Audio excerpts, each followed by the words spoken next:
to the interpreter of maladies, Dr. Ranganathan.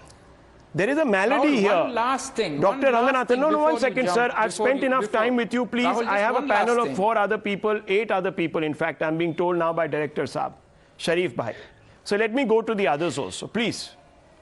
I will invite you for a one-on-one one of these days. We'll have a nice chat. But let me go back to Dr. Ranganathan. Dr. Ranganathan, now you see, I don't understand what is going on. There is a malady here, and I want you to interpret this malady. I believe this malady is called appeasement politics. Am I right?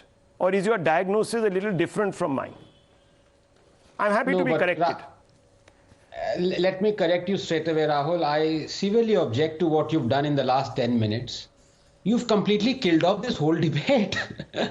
Who asked you to be so logical and rational and give all the dates and figures and data, including the NIA conviction rate, which is 93%. And these people are trying to belittle by saying, by bringing out 1 or 2 cases, ignoring the thousands of other cases that NIA have solved.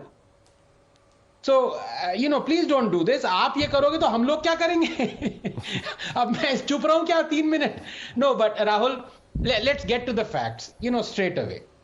Congress has always buckled when it comes to terrorism. And, this is because of 3 reasons. Appeasement, placating a vote bank, or plain fear of being branded communal and Islamophobic. And unfortunately, increasingly, this fear and appeasement has started cutting across party lines and ideologies. You can test this right now. No one belonging to a political party on the panel right now will have the guts to say terrorism has a religion.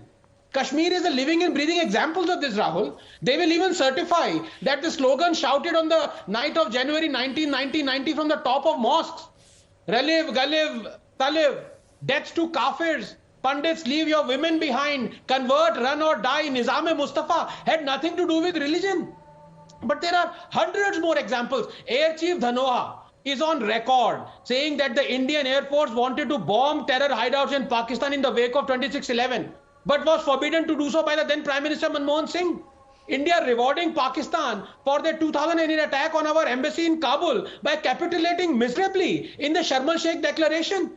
Tens of thousands attending the funeral of terrorist Yaqub Maman or of terrorist Burhan Wani led by Congress leaders. The mainstreaming of PFI and other such organizations. Sonia Gandhi crying tears of sorrow after the Batla House encounter. Terrorist Yasin Malik celebrated by India's Prime Minister. I can go on and on and on. And let us be clear on one thing.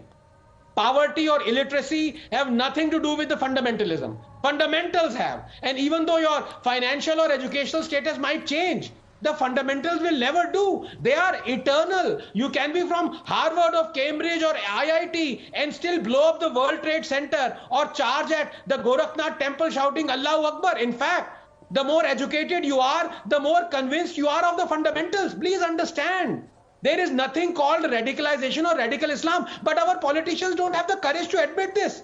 On the other hand, they have ample courage to brand Hinduism as a terrorist religion, as was allegedly claimed by a Congress youth wing leader recently. They have courage to brand Hindu god Parashuram a terrorist and a rapist, as was recently done by a Goa Congress leader. They have courage to hail Aurangzeb who killed 4.6 million Hindus. They have courage to celebrate Tipu Jayanti despite knowing he demolished hundreds of temples and converted and butchered lakhs of Hindus. They have the courage to coin the phrase saffron terror because they don't fear their sar separating from their ton. That's the reality. Can we face up to it?